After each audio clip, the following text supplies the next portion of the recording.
कभी सोचा है कि माइक्रोवेव में जब खाना गर्म करते हैं तो प्लेट अक्सर ठंडी क्यों रह जाती है? चलिए आज रसोई के इसी बड़े रहस्य से पर्दा उठाते हैं। अरे ये एक ऐसा किस्सा है जो हम सबके साथ हुआ है। सूप तो एकदम खौलता हुआ गर्म, पर कटोरे को हाथ लगाओ तो वो एकदम ठंडा। आखिर ये होता कैसे? ये कोई जादू टोना नहीं है, इसके पीछे है खालिस फिजिक्स। आज हम इसी रोजमर्रा के चमत्कार के पीछे छिपे विज्ञान को बड़ी आसानी से समझेंगे। तो चलिए इस केस की पड़ताल शुरू करते हैं और सबसे पहले मिलते हैं उस शक्ति से जो माइक्रोवेव ओवन के अंदर सारा खेल करती है। हर माइक्रोवेव ओवन के सेंटर में होता है एक मैग्नेट्रॉन। आप इसे ओवन का दिल या इंजन समझ सकते हैं। यही वो हिस्सा है जो उन शक्तिशाली तरंगों को बनाता है जो हमारा खाना गर्म करती हैं। तो ये माइक्रोवेव आखिर हैं क्या भला?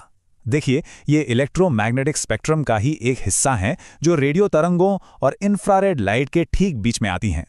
मतलब ये अदृश्य हैं लेकिन बहुत ज्यादा शक्तिशाली। और हाँ, ये कोई ऐसी वैसी तरंग नहीं है। हमारे घरों में जो माइक्रोवेव ओवन होते हैं वो एक बहुत ही खास फ्रीक्वेंसी पर काम करते हैं, 2.45 गीगाहर्ट्ज। ये नंबर जरा ध्यान में रखिएगा क्योंकि कहानी का असली हीरो यही है। अब सोचिए, ये तरंगे ओवन के अंदर फैलती कैसे हैं? माइक्रोवेव के अंदर का हिस्सा एक ऐसे कमरे की तरह होता है जिसके चारों तरफ शीशे लगे हों।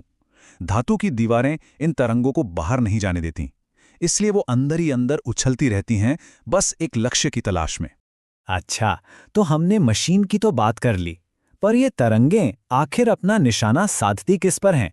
चलिए अब इस पर फोकस करते हैं। मैग्नेट्रॉन ने अपनी तरंगें छोड़ दी, वो ओवन के अंदर घूम भी रही हैं, लेकिन सवाल यह है कि वो गर्म किसे कर रही हैं? जवाब सुनकर शायद थोड़ी हैरानी हो। जवाब है पानी। जी हाँ, हमारे भोजन में मौजूद पानी ही माइक्रोवेव का असली टारगेट है। ऐसा इसलिए क्योंकि पानी का जो मॉलिक्यूल है ना, वो एक नन्हे से चुंबक जैसा होता है।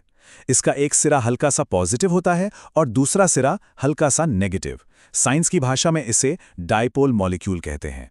अगर पानी के मॉलिक्यूल H2O को जूम करके देखें तो ये कुछ मिकी माउस जैसा नहीं लगता? जो ऑक्सीजन वाला बड़ा हिस्सा है वो थोड़ा नेगेटिव होता है और हाइड्रोजन वाले जो दो कान हैं वो थोड़े पॉजिटिव। बस यही छोटा सा प्लस माइनस का खेल इसे माइक्रोवेव के लिए बहुत खास बना देता है। तो अब आते हैं सबसे मजेदार हिस्से पर। ये मॉलिक्यूल्स का डांस आखिर गर्मी पैदा कैसे करता है? देखिए होता क्या है, ओवन का जो इलेक्ट्रोमैग्नेटिक फील्ड है वो पल पल अपनी दिशा बदलता है। अब हमारे खाने में जो पानी के नन्हे नन्हे चुंबक हैं वो इस बदलते हुए फील्ड के साथ खुद को एक सीध में लाने की कोशिश करते हैं, लेकिन फील्ड इतनी तेजी से पलटता है कि इन बेचारे मॉलिक्यूल्स को भी जबरदस्ती पलटना पड़ता है। और ये जो लगातार पलटने की क्रिया है, इससे पैदा होता है जबरदस्त मॉलिक्यूलर फ्रिक्शन, यानी आणविक घर्षण। और हम सब जानते हैं घर्षण से क्या पैदा होती है? गर्मी। याद है वो 2.45 गीगाहर्ट्ज वाला नंबर? इसका मतलब है कि पानी के ये मॉलिक्यूल हर एक सेकंड में 2.45 अरब बार पलट रहे हैं। अब सोचिए, इतनी जबरदस्त रगड़ से कितनी गर्मी पैदा होती होगी। तो अब जब हम ये सारी साइंस समझ चुके हैं तो चलिए वापस चलते हैं हमारे ओरिजिनल केस पर, ठंडी प्लेट का मामला, और इसे सुलझाते हैं। सारा फर्क यहीं पर है।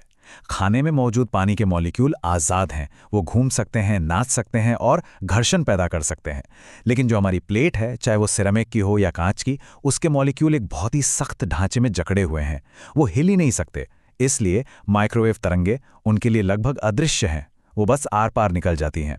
कोई घर्षण नहीं, कोई गर्मी नहीं। लेकिन एक मिनट, कई बार तो प्लेट भी गर्म हो जाती है ना?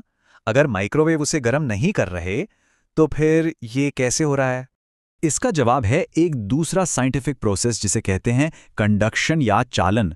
सीधी सी बात है, प्लेट माइक्रोवेव से गर्म नहीं हो रही, वो उस खौलते हुए गर्म खाने से गर्म हो रही है जो उसके ऊपर रखा है। गर्मी खाने से सीधे प्लेट में ट्रांसफर हो रही